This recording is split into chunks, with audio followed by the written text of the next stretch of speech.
한국에서 핸드폰을 잃어버렸는데요. 그 일 때문에 며느리가 되어버렸어요. 말이 되냐고요?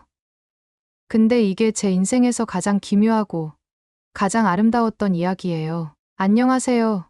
저는 리사입니다. 미국 뉴욕에서 태어나고 자란 32살 여성이고 현재는 프리랜서 저널리스트로 활동하고 있어요. 원래는 신문사 기자였지만 지금은 디지털 문화, 국제사회, 트렌드 분석 등을 주제로 자유롭게 글을 쓰고 있죠. 특히 아시아 문명에 관심이 많아서 일본, 태국, 베트남 등을 다녀왔고요. 이번엔 마침내 한국에 도착했어요. 디지털의 천국이라 불리는 그곳을 직접 경험해보고 싶었거든요. 그런데 첫날부터 제 인생이 송두리째 뒤흔들릴 줄은 상상도 못했어요. 2023년 가을, 저는 인천공항에 도착했어요. 뉴욕에서 13시간 비행 끝에 한국 땅을 처음 밟았을 때 머릿속은 오직 취재 계획으로 가득했어요. 기사 주제는 대한민국 디지털 라이프의 최전선이었고 현지 교통 시스템부터 결제, 무인화 서비스, AI 기술 등을 집중 취재할 생각이었죠. 저에게 이 취재는 단순한 일이 아니었어요. 사실 아버지와 약속이기도 했거든요. 제 아버지는 저와 가장 친했던 사람이고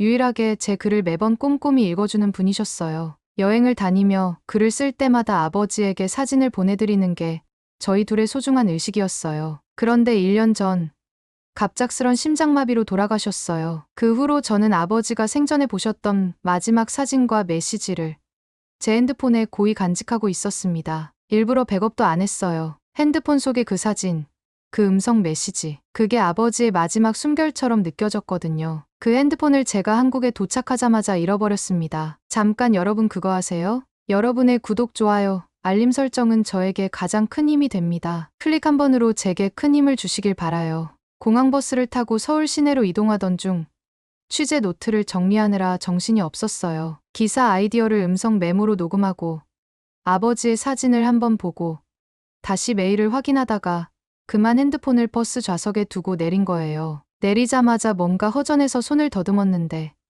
그 순간 머리가 하얘졌어요. 핸드폰이 없었습니다. 버스는 이미 출발했고 저는 서울거리 한복판에서 멍하니 서 있었어요. 첫 방문, 낯선 나라, 말도 안 통하고 게다가 핸드폰엔 단순한 일정만 있는 게 아니었어요. 아버지의 사진, 마지막 통화 녹음, 장례식 날 제가 녹음했던 혼잣말까지 다 그 안에 있었어요. 평소에는 잘 꺼내보지 않지만 외국을 나설 때마다 꼭 들여다보는 그 공간이었죠. 그게 사라진 거예요. 그 자리에 그냥 주저앉고 싶었습니다. 속으로 수십 번 왜 클라우드 백업 안 했지, 왜 하며 자책했어요. 핸드폰이 없으면 기사 취재도 못하고 숙소 주소도 모르고 예약 정보도 확인 못하고 아무것도 할 수 없는 상태였어요. 하지만 그보다도 핸드폰 안에 있는 아버지와의 기억이 사라졌다는 게 제일 가슴 아팠어요. 제 주변은 바쁘게 움직이는 퇴근길 직장인들로 가득했어요. 한국어가 들렸고 간간히 영어 표지판이 보이긴 했지만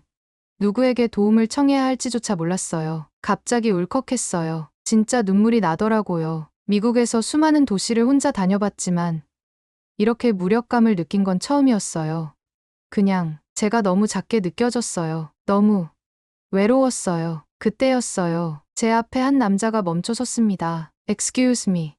Are you okay? 진심 어린 걱정이 느껴지는 그 목소리. 저 사람은 모르는 사람이었고 저는 이미 마음이 너무 약해져 있었지만 뭔가 모르게 그 순간 안심이 됐어요. 아마도 그 사람의 눈빛이 진심이었기 때문일 거예요. 그렇게 저는 그 남자와 한국 경찰서를 가게 되었고 그날 밤 제 인생은 완전히 다른 방향으로 흘러가기 시작했습니다. 그 남자의 이름은 영준이었습니다. 따뜻한 미소와 조용한 말투가 인상적인 사람이었어요. 경찰서에서 나오는 길에 제가 왜 이렇게 친절하게 도와주셨어요? 라고 물었더니 영준 씨는 웃으며 말했어요. 저도 예전에 유럽 여행 갔을 때 비슷한 일을 겪은 적이 있었거든요. 낯선 도시에서 핸드폰 잃어버리고 길까지 잃어서 진짜 멘붕이었어요. 다행히 어떤 현지인이 도와줘서 겨우 호텔로 돌아갔죠. 그때 그 사람이 없었으면 어떻게 됐을지 몰라요. 그래서 그냥 지나칠 수가 없더라고요. 그 말이 정말 울림이 있었어요. 어떤 사람은 도움을 받으면 잊고 지나가지만 어떤 사람은 그 기억을 마음에 새기고 다른 사람에게 다시 베풀 줄 아는 것 같았어요. 영준 씨는 분명 후자였고 저는 그런 그가 정말 고맙고 또 궁금했어요. 며칠 후 영준 씨에게서 메시지가 왔어요. 내일 한가 하시면 서울 구경 같이 하실래요? 제가 가이드 해드릴게요. 망설일 이유가 없었습니다. 저는 흔쾌히 오케이 했고 그 다음날 아침 서울 시내에서 다시 만났어요. 우리가 처음으로 간 곳은 경복궁이었어요. 저는 한국의 고궁이 그렇게 웅장하고 아름다울 줄 몰랐어요. 특히 근정전 앞에서 조용히 앉아 있는데 그 정적인 분위기가 참 인상 깊었어요. 영준 씨는 저에게 한국 역사에 대해 간단히 설명해 줬어요. 그가 역사를 전공한 것도 아니고 박물관 가이드는 더더욱 아니었지만 자신이 아는 만큼 성실하게 말해주려는 모습이 참 좋았어요. 덕분에 저는 단순히 관광을 하는 게 아니라 한국 문화를 조금씩 이해하게 되는 기분이 들었습니다. 그 다음엔 북촌 한옥마을로 향했어요. 골목길을 따라 걷다 보면 조용한 한옥들이 쭉 이어지고 있었고 그 사이사이로 작은 카페나 갤러리가 숨어 있었습니다. 우리는 작은 찻집에 들어가 따뜻한 유자차를 마셨는데 창문 너머로 보이는 기와 지붕과 단풍잎이 너무 아름다웠어요. 저는 무심코 이런 풍경을 보고 있으니까 마음이 편안해져요라고 말했고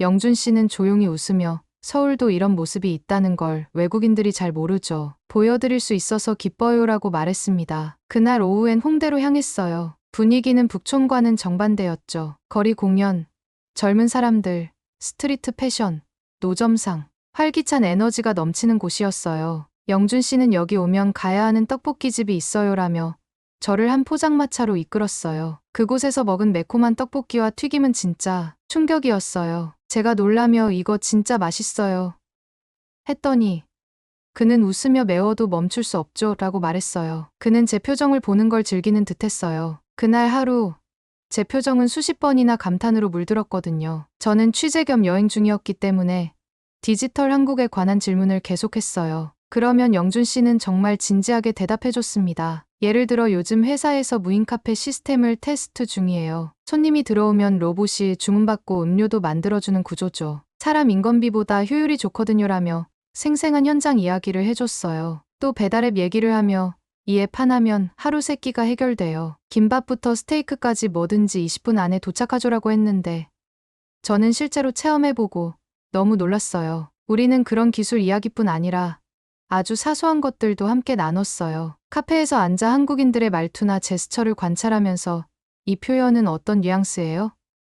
하고 물으면 그는 한참 고민하다가 예시까지 들어가며 알려줬어요. 그는 지식이 많다기보다는 알려주고 싶어 하는 마음이 컸고 저는 그런 태도에서 깊은 신뢰를 느꼈습니다. 그런 하루하루가 쌓이면서 저도 모르게 영준 씨에게 의지하게 되었어요. 단순히 여행 가이드 그 이상이었어요. 그와 함께한 서울의 풍경은 더 생동감 있었고 그와 나눈 대화는 제 마음을 천천히 열어주고 있었어요. 무엇보다도 그는 항상 한 발짝 옆에 있어주는 사람이었어요. 과하지도 멀지도 않게. 그렇게 우리는 서울에서 수많은 길을 함께 걸었고 어느새 저는 서울을 알아가는 것뿐 아니라 좋아하게 되었어요. 그리고 그 안에는 분명히 영준이라는 이름이 깊이 새겨지고 있었습니다. 며칠 뒤 저는 취재 일정 중 하나였던 디지털 헬스케어 시스템을 체험하기 위해 한국의 치과에 갔습니다. 이유는 단순했어요. 며칠 전 매운 떡볶이를 먹다가 미국에서 몇 년 전 치료했던 어금니 레진이 빠진 것 같았거든요. 처음에는 대수롭지 않게 넘겼지만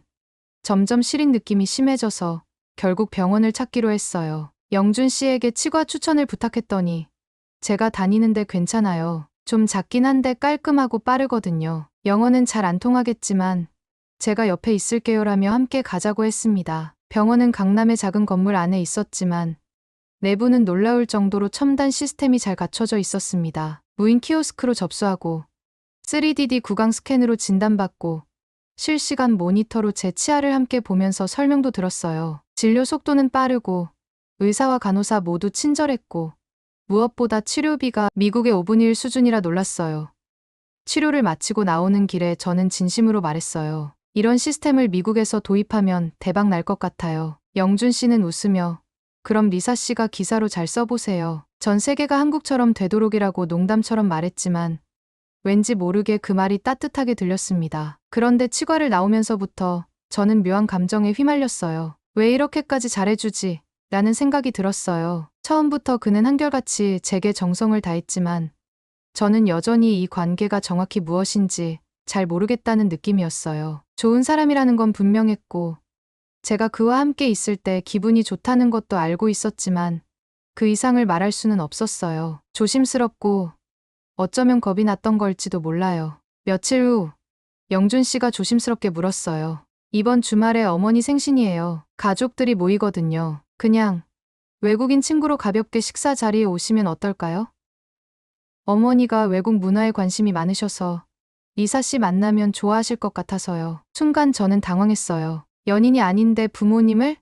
하는 생각이 먼저 들었지만 그는 그냥 친구로요. 진짜 부담 갖지 마세요. 제가 그렇게 말씀드렸어요라고 덧붙였습니다. 그의 진심이 느껴졌고 저는 그렇다면 가볼게요라고 대답했어요. 그의 부모님 댁은 서울 외곽의 단독주택이었어요. 마당에는 작은 정원이 있었고 손수 기른 꽃들과 채소들이 예쁘게 자라고 있었어요. 문을 열자 따뜻한 고기 향이 확 풍겨왔고 식탁에는 정성 가득한 음식들이 가득했어요. 잡채, 갈비찜, 불고기, 김치전, 동태전, 연근조림, 동그랑땡, 그리고 전복 미역국까지 그야말로 한국식 생신상차림이었습니다. 잡채는 기름기 없이 담백했고 갈비찜은 고기가 입에서 녹을 정도로 부드러웠어요. 불고기의 달콤 짭조름한 맛은 입에 착착 붙었고 김치전은 바삭하고 고소했어요. 저는 하나하나 먹을 때마다 감탄했고 영준 씨는 웃으며 우리 어머니 손맛이에요. 방송 나가야 해요라며 농담했어요. 처음에는 분위기가 좋았어요. 어머니도 미소로 반겨주셨고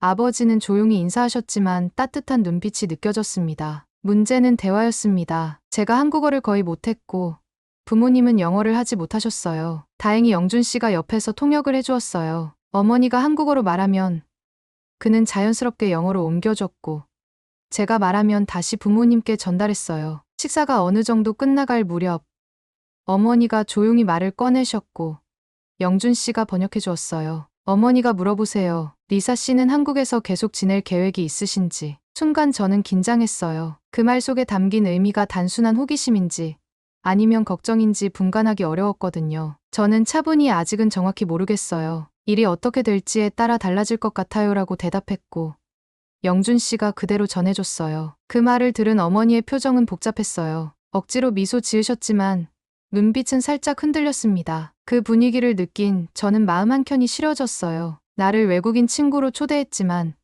이 자리는 단순한 식사 이상의 의미가 있었다는 걸 뒤늦게 느낀 거죠. 언어의 장벽, 문화 차이, 낯선 배경 이 모든 것이 갑자기 현실로 다가왔어요. 돌아오는 길에 우리는 별말이 없었습니다. 차 안에서 저는 조심스럽게 말했어요. 영준 씨, 내가 오늘 괜히 부담드린 건 아니죠?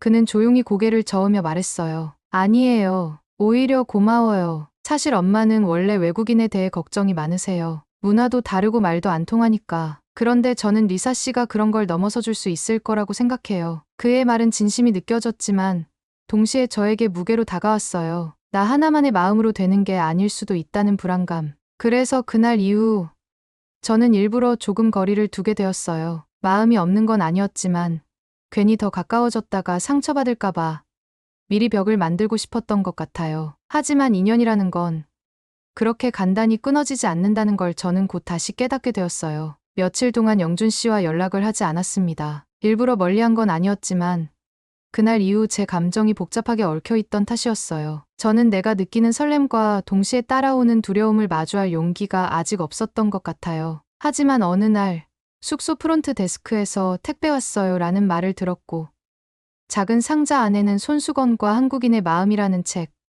그리고 짧은 손편지가 들어 있었어요. 리사 씨, 제가 리사 씨 마음을 전부 알 순 없지만 한국이 조금은 따뜻하게 느껴졌으면 좋겠어요. 영준 드림. 그 편지를 읽는 순간 마음속 어딘가가 녹아내렸습니다. 저는 바로 연락했고 우리는 한강변 벤치에서 다시 만났어요. 내가 왜 거리 두려고 했는지 이제야 알 것 같아요. 두려웠던 거예요. 하지만 한국에 남고 싶어요. 당신 곁에서. 영준 씨는 말없이 제 손을 잡아주었고 우리는 그렇게 처음으로 서로의 마음을 확실히 확인했어요. 그날부터 우리는 연인이 되었고 조금씩 결혼에 대한 이야기도 나누기 시작했습니다. 그리고 자연스럽게 가족에게 이야기하자는 말이 나왔어요. 문제는 제 엄마였어요. 저는 외동딸이고 아버지는 제가 대학교에 들어갈 즈음 돌아가셨어요. 미국에서 저 혼자 키우시며 온갖 고생을 하신 분이죠. 엄마는 제가 먼 한국으로 시집 간다는 소식을 듣고 처음엔 많이 당황하셨어요. 목소리가 떨리면서도 담담한 척 하셨지만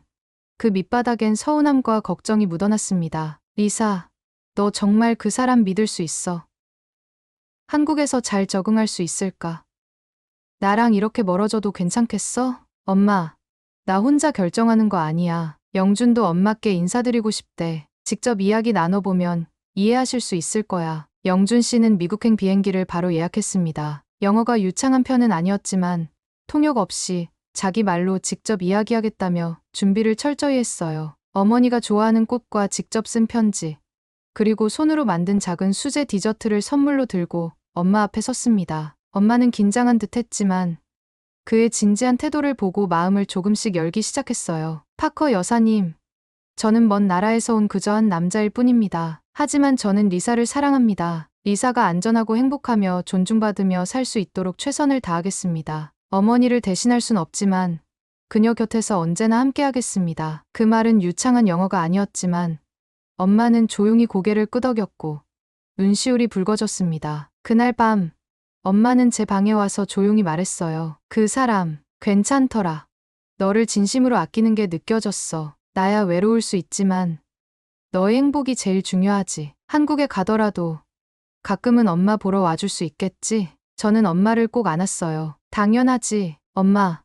나 한국에 가서도 매일 영상통화할 거야. 내가 어디에 있든 엄마는 내 가장 든든한 가족이야. 그렇게 우리는 가족의 허락을 받았고 양가 모두가 기쁘게 결혼 준비를 시작했습니다. 결혼식 날짜가 다가오면서 우리는 하나씩 결혼 준비를 해나갔습니다. 처음엔 소박하게 하자는 생각이었는데 어느새 한옥 웨딩, 양가 음식 준비, 전통 예복, 가족 초청까지 꽤 풍성한 일정이 되어 있었어요. 그리고 무엇보다도 가장 감격스러웠던 건 엄마가 한국에 오신다는 소식이었습니다. 엄마는 처음엔 걱정이 많으셨어요. 비행 시간, 언어 장벽, 음식, 낯선 환경하지만 내 딸이 결혼하는데 당연히 가야지라는 말 한마디로 모든 걸 준비하시더라고요. 한국행 비행기표를 보내드리던 날 엄마는 영상통화로 활짝 웃으셨습니다. 리사야, 나 너 한복 입은 모습 보면 아마 울지도 몰라. 엄마는 결혼식 이틀 전 인천공항에 도착하셨어요. 공항에서 영준 씨와 함께 엄마를 마중 나갔을 때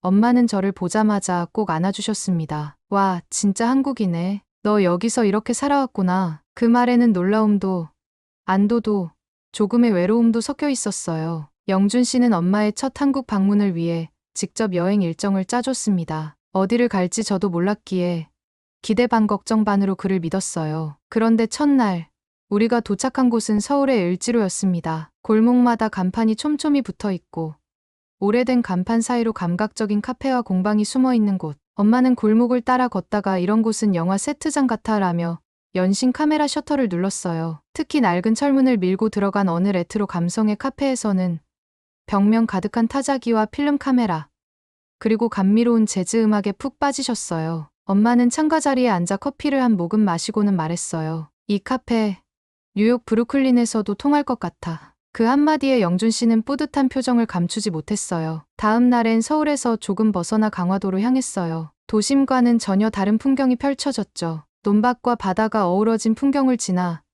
우리는 고인돌 유적지와 전통 장인들이 운영하는 강화 전통시장에 들렀어요. 시장 한복판에서 먹은 젓갈 비빔밥은 엄마의 입맛에도 딱 맞았던 모양이에요. 짭짤하고 고소하네. 이거 어디서 배울 수 있어? 라고 묻는 엄마에게 시장 아주머니가 환한 웃음으로 내일 또 와요.